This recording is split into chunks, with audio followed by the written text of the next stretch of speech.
So today's culture segment is about cancel culture, one of the worst cultures we've ever developed in this country, but it's everywhere, and we should be talking about it. And I find our conversations about cancel culture to be incredibly murky. When they suspended Whoopi Goldberg, I tweeted out, how about you don't suspend her, you just give Gina Carano her job back and let Kevin Hart host the Oscars. And a couple of people, including Ben, I think, said to me, no, there has to be one standard. If they're fired, she should be fired. And the problem with that is that's, in a lot of ways, is giving cancel culture too much credit. It's saying there's something legitimate here, so let's just make the standards fair. I don't think there's anything legitimate about it, and I think we should actually define what we're talking about really, really clearly. We're not going to be able to come up with a hard and fast rule. I know people love hard and fast rules. We're not going to be able to do that because of negative capability, because we don't know what we don't know. But still, we need to talk about this a lot more clearly.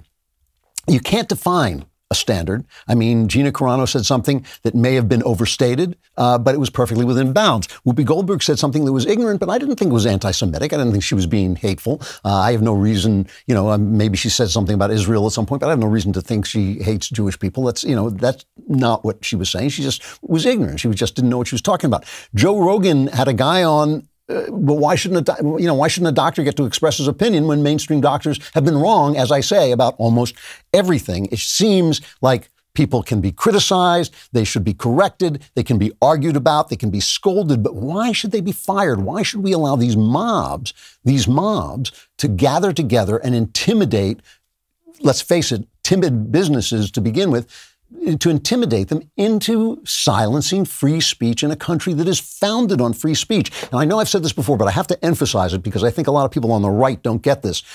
Our right to free speech comes from our creator. That is that's our founding axiom, right? That's where the rights come from. They come from our creator. The First Amendment is meant to keep the government from taking those rights away. But no one is allowed to take those rights away. No one is allowed to take your free speech rights away. And when they do, the government has to stop them because the government is there to ensure those rights. Those are in our documents. That's part of our founding. The government is there to ensure the rights given to us by God. If you don't believe that, you got to pretend to believe it if you want to live here, because that's the deal that is America. That is the definition, basically, of America. Now, does that mean that no one should ever be punished for anything they say? I don't think that is what it means. There was an actress, there was a funeral in New York. There have been two funerals for two police officers who were killed. We're showing a picture of it now, but it's a sea of blue, a sea of police officers coming out to, mourn the murder of this one. I think was for Jason Rivera, but another policeman was also ambushed and killed. These murders that are taking place all over the place because of this Black Lives Matter, defund the police horror, this horrible idea that the people who protect us, and they protect black people just the same as they protect white people. I know that black people, there was a lot more crime in the black community, so a lot of the people they arrest are black, but a lot of the people they rescue also and save are black. They risk their lives to do it. They're out there all the time. They deserve nothing but our respect. They have to be better than other people because they have so much power, but still, they deserve nothing but our respect in general. When they're murdered, it is a social tragedy. It's a social tragedy when a police officer, it's not just a tragedy for his family, but of course for his family most of all, not just for his fellow officers, though for his fellow officers, of course, but for every single person. So this actress, a totally obscure actress, I don't think I wrote down her name, Jacqueline something. She puts this out on one of the social media feeds. We do not need to shut down most of lower Manhattan because one cop died for probably doing his job incorrectly. They kill people who are under 22 every single day for no good reason, and we don't shut down the city for them. So, this is ridiculous. This is ridiculous. What if somebody's having a heart attack in this area? Nobody can get to them because it's all blocked off for one cop.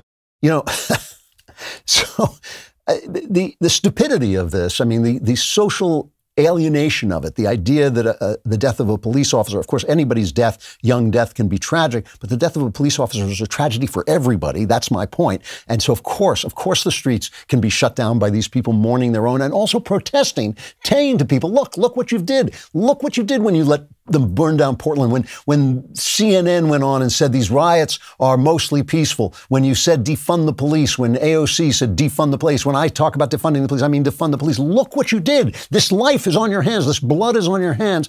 This is a social moment, a moment when people are going to pour out into the streets. Would I have fired this actress? She was fired from the acting troupe she was in.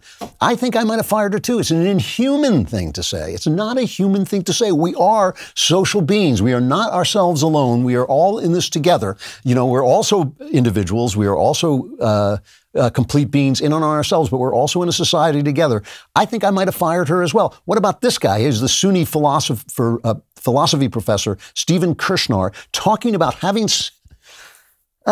sex with children as young as 1 year old. I don't have that part in here, but just play this part. Imagine that an adult male wants to have sex with a 12-year-old girl. Imagine that she's a willing participant. A very standard, very widely held view that there's something deeply wrong about this, and it's wrong independent of it being criminalized. It's not obvious to me that is in fact wrong. I think this is a mistake, and I think that exploring why it's a mistake will tell us not only things about adult-child sex and statutory rape, but also about fundamental principles of morality. Only a philosophy professor could be that stupid, by the way. You know, I could explain this to him, but they would have to put me in jail after I explained it. My explanation would probably be a felony. But listen, this is going to be a movement, this movement to legitimize and normalize the rape of children. And that's what it is. It's a rape. It's a rape of children because it's having sex with somebody without consent. And you know what they say? They say, well, all the stuff we do to children is without their consent. You know, when we make them stand for a family photo, that's for our pleasure, not theirs. So this is the same thing. It's just for our pleasure. Fired. Absolutely fired. This guy is a teacher, a professor. He's preaching evil. Look, I talked about this, I think, last week. This is what happened when you lose touch with God. You cannot do it. I'm sorry. Let's talk about this, just the spiritual world, the idea that there's a spiritual, moral dimension to life. When you lose touch with it, there are only two roads to go down. When you lose touch with God, you're going down the other one. That's where this guy's going. I would fire this guy in a heartbeat. I'd cancel him in a heartbeat, and I would protest if anybody else hired him as well. The things that he is saying. And by the way, you know, Peter Singer is one of the most prominent bioethicists who has a job at Princeton, or one of the jobs he has is at Princeton, and he thinks, yeah, you can commit infanticide. Sure, you can commit infanticide, but you should be nice to dogs, because dogs are not. I like animals. All these guys who can't understand humanity love animals. I love animals, but only after I love people. I think he should be fired. I think the guy, personally, I think the guy's a sociopath. I think there's something wrong with him, and I think he should be fired, but he is in a position of responsibility. I don't know what's going to happen to this guy, but yes, there is such a thing as people who should be canceled, who should be stopped. The things that they're saying, in the context that they're saying them, in the place that they're saying them, given their position, are destructive and wrong. You know, what about communists? What about communists, right? Everybody, we still hear about the blacklist from the people in Hollywood. Oh, the blacklist. We have to make another movie about the blacklist. We've never made a movie about the gulags. We've never made a movie about the atrocities that Stalin committed. We've never made a movie about how awful the Soviet Union was, but we've got to make another one of the 72 movies about the blacklist. I have to tell you, just 2 days ago, I was talking to my agent, my movie agent, a guy, an old friend. I love him. He's not only a far lefty, he buys into everything on the left. I love the guy, but he just buys into it. And we argue about it, and we have friendly arguments about it. But he called me up and he said he loved When Christmas Comes. He loved my mystery novel. He said, I've sent this to everybody. I haven't gotten even a nibble. I said, well, dude, I'm persona non grata in that town. No, it's not that. It's not that. It is that, and it's a blacklist. They're pulling the blacklist on now, but they're still complaining about the blacklist. But communism was an evil, violent, murderous philosophy. In the 50s, when some of this blacklisting was happening, Stalin, was only died in the early 50s, so he had already murdered tens of millions of people. Now, so should there have been writers making movies telling people that communism was a good thing? Should there have been communist writers? Was it wrong to blacklist them? Well, look, It's a complicated question. It's a complicated question because a lot of these people were communists when they were young. They didn't know that the Soviet Union was going to turn into this. You understand that young people are ignorant. Youth and ignorance are synonyms. They thought it was an ideal thing. It sounds great. Just like today when they're cheering for Bernie, it sounds great. Everybody's going to be equal. It's terrific.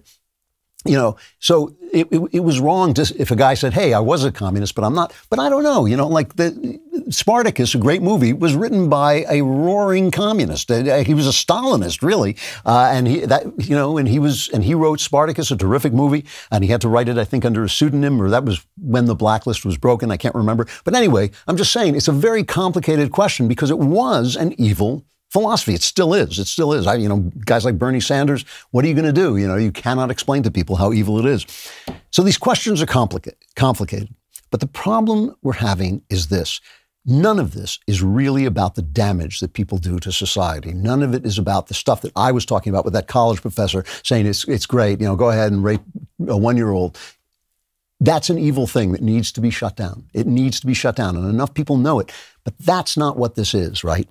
This is cancel culture, as we know it today, is a function of the left. It is a function of the fact that they were wrong, that socialism turned out to be destructive, that communism turned out to be murderous, and they cannot accept it, and they have taken over our culture, and they are preaching things that they know to be wrong, and so they have to defend them in the only way they can, which is by accusing everyone who disagrees with them of being hateful, of being racist. These are the people, they accuse us of the things that they do. They accuse us of being racist and then tell us how bad whiteness is, right? Or they identify blacks with criminals like George Floyd. They don't say like, Italians, you should really like Al Capone. They make statues of George Floyd as if black people. Yeah, I love those drug dealers who do home invasions. Those are our favorite people. They call us sexist, but they've effectively eliminated the category of womanhood. They call us authoritarian. That's a laugh. And don't go outside without a mask. They do all this stuff. They project their wickedness on us. So they call it cancel culture when we say, maybe a communist shouldn't be teaching in school. Maybe a child molester shouldn't be teaching in school. Maybe a person who believes in infanticide shouldn't be teaching in school. They say, well, that's cancel culture. No, it's not. Cancel culture is not reasonable people agreeing that there are limits to free speech when harm is being done by speech or even when evil is being preached by speech. That's not what it is. That is not what it is. It is an outgrowth of leftism. It derives from the fact that leftism is wrong, so they have defined everyone who disagrees with them as hateful. Because socialism destroys economies, because central power chokes off creativity, because government giveaways have harmed minority populations by fostering dependence and fatherlessness, but they've enriched and empowered corrupt politicians like Nancy Pelosi. So nobody wants to get rid of the Great Society. So when you attack the Great Society, you're a racist. Everything they do, it's hatefulness. Everything you oppose, when you oppose leftism, it's hatefulness. It's racism. If I say the problem in black neighborhoods isn't police, it's the crime. Racism. If I say, hey, you got a problem being male, I understand that's painful, but that doesn't make you female, I'm transphobic. I had Charles Murray on the show. Charles Murray, the writer and scholar, he believes that blacks genetically will have more people at a lower part of the IQ bell curve than other races, right? I don't happen to agree with him. I think that that's a suspect idea, but I can tell by reading his books that he's not being hateful. This is how he interprets the science. I had him on the show. He has been physically attacked simply for seeking the truth and speaking the truth that he believes. If I say sex was clearly created by God as a means of bringing men and women together, and therefore it's a sin for homosexuals to have sex, I don't believe that, but I would have somebody on to argue that case. I have had people on to argue that case. Now they're hateful because the left wants homosexuality to be allowed. These are like 6%. These people, these woke people, the people that Bill Maher was attacking, they're 6% of the left. I mean, even of the left. They are not the left. They have simply become such competent bullies that everyone's afraid of them. So what cancel culture is it's them bullying people. That's all it is. We have to be very specific about this. Could the right indulge in cancel culture? Sure it could. If you said, I'm against the war on terror and they fired you for not being patriotic enough, that would be cancel culture. You have a right to be against the war the war on terror. But they don't do it. They don't have the power now. They don't have the cultural power now, and the left does. So here's a rule. You can't censor someone for speaking the truth. You can't censor someone for searching for the truth. It's not hate just because you happen to disagree. That's the cancel culture we're arguing about. They're wrong about so much. The rule should be simply this. If there's bullying, if there's a mob, if there's, attacks by a small number of people organizing, you don't do it. You just shut them down. We are not going to do it. Take the hit. I don't care what they do. I don't care how many times they come after you. Businesses should have the courage and should get together and have the courage to do it. True hatred, genuine evil can be censored, but not your opinions, not searching for the truth. Kill the Jews, you're canceled. But I think there are too many Jews in Hollywood, and let me explain to you why I say that. That is not cancelable. Again, if you're not smart enough to know that the people on television are idiots, you're not smart enough to own a TV, some things need canceling, but whether on the left or right, we should always, always, always err on the side of freedom. The left has stopped doing that. They've stopped believing in it. And cancel culture is what they've created. I know you love that, so subscribe to it, like it, and subscribe to my podcast for more Klavan goodness.